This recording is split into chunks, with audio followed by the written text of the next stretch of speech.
साहब कहते हैं मन को देखिए, मन को निर्मल करिए। सारा जोर मन पर है।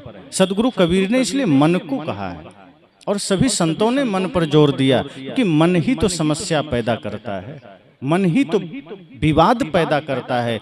दो भाई के बीच एक दीवार खड़ी कौन करता है? मन करता है। दो परिवार में फूट कौन डालता है? मन डालता है। दो भाई थे, बड़ा प्रेम था, एक ही गुरु से दीक्षा ली, शादी नहीं हुई थी, बड़े की हो गई थी, छोटे की नहीं हुई थी। गुरुजी बड़े ज्ञानी थे, शांत स्वभाव के थे। सत्संग किया, दोनों भाई ने सत्संग कराया और दोनों ने माला भी लिया। इतना प्रेम था कि एक ही थाली में दोनों भोजन करते थे, एक ही साथ उठना बैठना, गले मिलना। गुरुजी चले गए। 7 साल के बाद पुनः बड़े भाई ने गुरुजी को सूचना दिया, गुरुजी घर में सत्संग रखे हैं, बड़ा समय गुजर गया, आप आए नहीं, पुनः आपको आना है। संत ने कहा ठीक है, तुमने बुलाया नहीं तो मैं आया नहीं, अब तुम बुला रहे हो मैं आ जाऊंगा। संत आ गए, सत्संग हो गया, भोजन का समय आया। तब संत को याद आया कि अरे तुम्हारा छोटा भाई भी तो था, वो कहाँ है? तो बड़े भाई ने कहा गुरुजी नाम मत लीजिए, बस भोजन करिए, छोड़िए। संत ने कहा अरे कैसी बात कर रहे हो?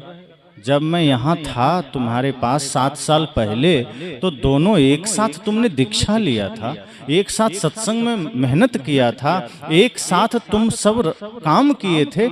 आज मैं उसको पूछ रहा हूँ तो कह रहे हो नाम मत लीजिए।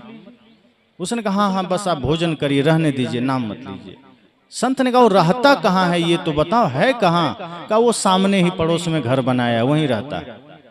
कहा बात क्या है? कहा 7 साल हो गया, जब से आप गए तब से बात बंद है। कहा तुमने माला लिया है, दीक्षा लिया है, सत्संग तुम कर रहे हो और भाई को तुम बुलाया नहीं? कहा नाम मत लीजिए, बड़ा उदंड है। संत ने कहा तुम्हारा छोटा भाई ही तो है और तुम उसको बुला नहीं रहे हो, मुझे भोजन दे दिए। संत ने कहा मैं भोजन ही नहीं करूंगा, जब तक तुम छोटे भाई को नहीं बुलाओगे मैं नहीं खाऊंगा। उसने कहा गुरुजी जिद मत करिए, खा लीजिए। संत ने कहा मैं तुम्हारे गांव और तुम्हारे घर में रोटी खाने नहीं आया। ध्यान देना, संत कभी रोटी खाने नहीं आते, वो तो जहां है वहां भी खा लेंगे।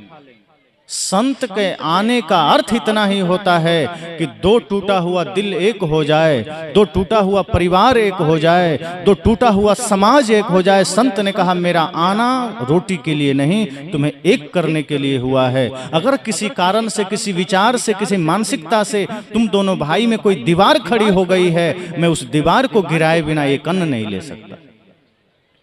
भाई, बड़े भाई को भी लगा कि भाई गुरुजी तो जिद पर आ गए, अब क्या करें? कहा गुरुजी मैं बड़ा हूं, मैं कैसे जा सकता हूं उसको बुलाने? कहा यही बड़ा तो अहंकार का कारण है तुम्हारा, यही अहंकार तो तुम्हें अलग किया है। अरे क्या बड़ा हो तुम, एक दिन मिट्टी में मिल जाओगे। बड़ा क्या, मैं बड़ा, मैं बड़ा, ये तुम्हारा मैं क्या बड़ा? मैं बड़े बड़े लोग मिट्टी में मिल गए, तुम भी मिल जाओगे, मैं बड़ा। ये मैं तुम्हारे समस्या का कारण है, तुम कुछ भी नहीं हो। उसने कहा गुरुजी जो कहिए, वो आएगा तब आएगा, ठीक है मैं नहीं जाऊंगा। साहब संत ने कहा मैं भोजन नहीं करूंगा, जा रहा हूं। उसने कहा लगता है गुरुजी मानेंगे नहीं। कहा गुरुजी कैसे जाएं, बताइए, इतने दिन से बात नहीं हुई, हम अलग रहते हैं, विवाद हमारे बीच चल रहा, हम कैसे जाएं? वो छोटा है। गुरुजी ने कहा देखो तुम जाओ तो सही। कहा अगर चला भी गया तो मानेगा नहीं, बड़ा मूर्ख है। संत ने कहा पहले तो तुम ही मूर्ख मालूम पड़ रहे हो, तुम जा नहीं रहे। मानेगा नहीं, पहले ही सोच लिया तुमने, उत्तर भी खोज लिया, मानेगा नहीं। तुम मनाया कभी? कहा नहीं। कहा तो जाओ उसके पैरों में गिर जाना, उसका पैर पकड़ लेना। बड़े भाई को तो अहंकार सामने आ गया, मैं बड़ा भाई पैर कैसे छू सकता हूँ? कहा फिर तू अहंकार में आ गया। अरे मैं छोड़ दे कुछ देर के लिए, मैं जो कह रहा हूं इतना करना, उसके एक बार पैर को छू लेना, देखना वो सब भूल कर आ जाएगा। बड़े भाई को लगा गुरुजी आप क्या कह रहे हैं, मैं छोटे भाई का पैर कैसे छू सकता हूं? तब गुरुजी ने याद दिलाया कि मेरे भाई जरा याद कर, जब तुम दोनों भाई छोटे थे कितना प्रेम था तुम दोनों में। जब तुम्हारा छोटा भाई चल नहीं पाता था ठीक से, तुम थोड़ा बड़े थे तो तुम साथ में खेलते थे ना? कहा हाँ। कहा बताओ, तुम्हारा छोटा भाई तुम्हारे साथ रहता था? कहा हाँ। मम्मी पापा से ज्यादा वो मेरे साथ रहता था, मैं ही उसको गोद में लेके खिलाता था, दौड़ाता था, घुमाता था, मैं ही उसको भोजन कराता था, मैं ही उसको नहलाता था, मैं ही गोद में उठाता था। संत ने कहा, रे पगले, तो जब तुम उसको नहलाता था, जब तुम उसको गोद में उठाता था, जब तुम उसको साथ में सुलाता था, तो न जाने सैकड़ों बार उसके पैर को तुमने छुआ होगा। तब तो अहंकार नहीं आया कि मैं पैर कैसे छूऊं। आज तुम बड़ा हो गया है तो फिर उसी छोटे भाई को, जिसको तुमने सीने से लगा के पाला है, जिसको तुमने पानी पिलाया, भोजन कराया, नहलाया, धुलाया, गोद में खिलाया, आज एक बार पैर छू लोगे तो अहंकार सामने आ रहा है। तेरा ही तो भाई है। उसका आंखें खुल गई। कहा बात तो सही कहा गुरुजी ने, हमने तो बचपन में उसको कितने बार पैर रगड़ रगड़ के नहलाया, गोद में उठाया, जूता पहनाया, मोजे पहनाए, और उस भाई से मैं इतना विरोध कर बैठा। उसके भीतर तो धक धक करने लगा। कहा गुरुजी क्षमा करना, मैं जा रहा हूं। हिम्मत किया बेचारा, गुरुजी के कहने पर गया। देखता है छोटा भाई भी अपने आंगन में अखबार पढ़ रहा था। वो भी नजर थोड़ा टेढ़ा करके देखा, बड़े भैया इधर चले आ रहे हैं। उसको भी थोड़ा थोड़ा भीतर कुछ भाव जागृत होने लगा, क्योंकि आज तक 7 साल हो गए नजर उठा के नहीं देखा बड़े भाई ने। आज उनका कदम इसके द्वार की ओर है, आज वो चले आ रहे हैं।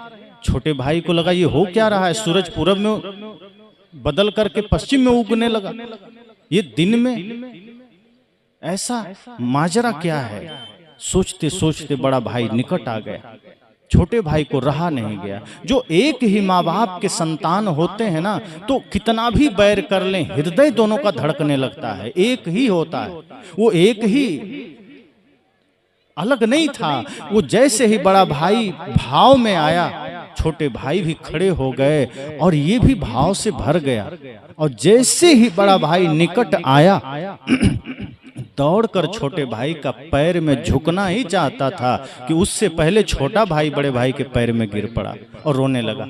कहा भैया काश आप 7 साल के पहले ही आ जाते तो मैं आज आपके चरणों में होता। आपने मुझे ठुकरा दिया, आपने मुझे अपने से अलग कर दिया। 7 साल में कैसे जिया हूं आपसे दूर रहकर। आपको कभी याद नहीं आई इस छोटे भाई की?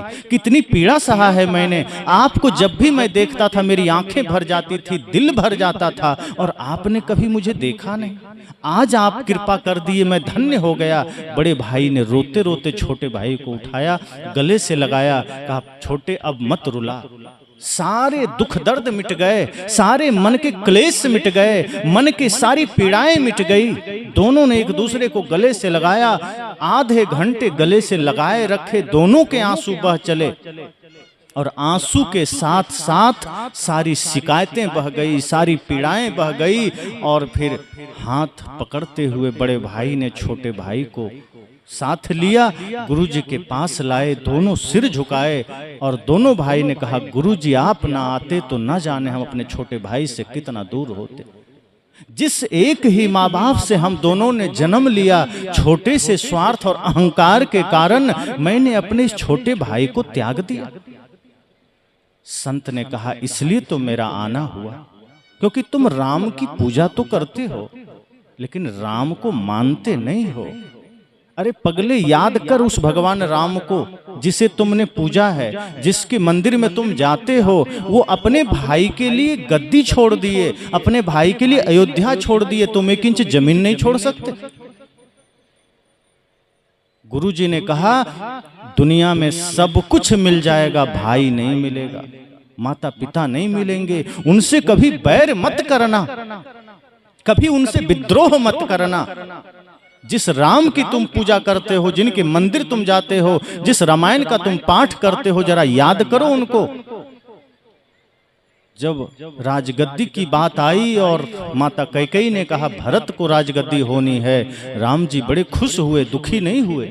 वो कहे मुझे बड़ी खुशी है कि मेरे छोटे, मेरे प्रिय, मेरे सबसे प्यारे भाई भरत को राजगद्दी होगी, मेरे को इससे बड़ा खुशी कुछ नहीं। और माँ से दुखी भी नहीं हुए राम। उन्होंने कहा माँ तुमने तो मुझे जंगल का राज्य दे दिया, मैं संतों का दर्शन करूंगा, संतों की सेवा करूंगा, इससे बड़ा सुख क्या मिल सकता है। संत ने कहा, याद करो उस राम को।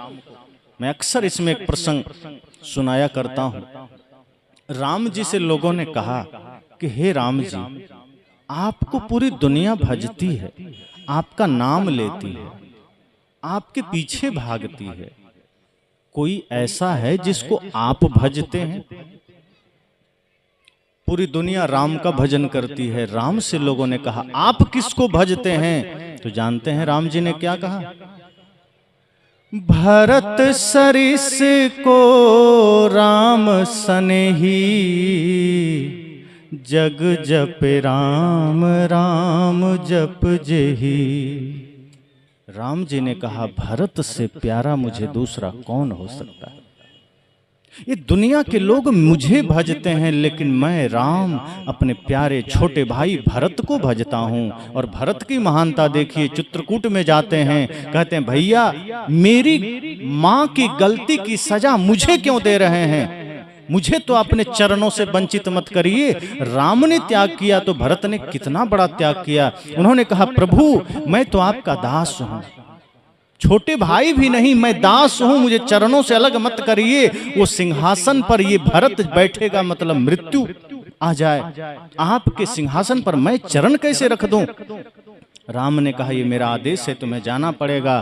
तब भरत जी ने क्या कहा, प्रभु आपका आदेश मैं टाल भी नहीं सकता, लेकिन उस गद्दी पर मैं नहीं बैठूंगा। मेरा एक निवेदन है, अपनी चरण पादुका दे दीजिए, मैं वही उस गद्दी पर रख दूंगा और उसी का आदेश मानकर मैं राष्ट्र की राज्य की सेवा करूंगा। और भरत जी ने भी वही राजसी वस्त्र त्याग दिया और कहा कि जो मेरे भैया राम पहन रहे हैं वही मैं धारण करूंगा। भाई से भाई का प्रेम जरा सीखिए। तो हम पढ़ के चले जाते हैं, रामायण लौट देते हैं, मंदिर के नाम पर झगड़ा कर लेते हैं, हाथ में झंडा उठाकर हम भी राम भक्त कह के लड़ लेते हैं, लेकिन हमारे जीवन में तो रावण बैठा है, हमारे कर्म में राक्षस बैठा है, हमारे कर्म में राम कहाँ उतरते हैं, हमारे कर्म में आदर्श कहाँ उतरता है? राम ने त्याग दिया अयोध्या को, तो भरत ने क्या कहा कि मैं राजसी वस्त्र नहीं पहनूंगा। मेरे भैया अगर साधु का वेश पहन लिए हैं तो मैं भी वही भगवा वेश पहनूंगा। और मेरे भैया जमीन पर सोते हैं तो मैं अपने भैया की तरह जमीन पर तो नहीं सो सकता, बराबरी नहीं करूंगा। जमीन को खोद करके भरत जी सोते थे और राज्य के बाहर रह करके राम जी के आदेश का पालन करते थे। अगर रामायण से सीखना है तो ये सीखिए ना। हम पूजा करते चले जाते हैं, जीवन में कोई बदलाव नहीं आता, मन के कारण।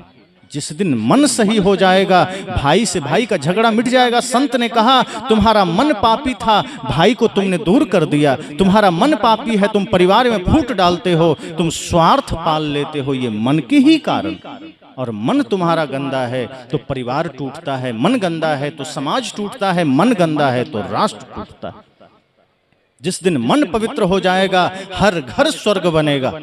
और सदगुरु कबीर तो कहते हैं, मेरी कोशिश ये नहीं है कि बाहर मंदिर बनाएं, साहब कहते हैं मेरी कोशिश ये है कि हर घर मंदिर बने, हर घर में परमात्मा का निवास हो, हर घर में माता पिता की पूजा हो, हर घर में माता पिता की ही अर्चन बंदन हो। तुम शिव के मंदिर जाकर आराधना कर लेते हो, जल चढ़ा लेते हो और अपने माँ बाप को एक गिलास पानी भी नहीं दे रहे हो, अपने माँ बाप का तुम आदर सम्मान नहीं कर रहे हो। साहब कहते हैं फिर ये तुम्हारा पूजा पाखंड है और ये तुम्हारे गंदे मन की वजह से है।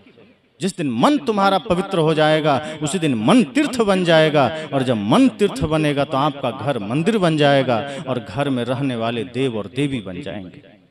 कोई अलग से देव देवी नहीं होता, आपके कर्म से आप देव बनते हैं। आपने गलत कर्म किया आप दानव बन गए, आपने बढ़िया कर्म किया आप देव बन गए।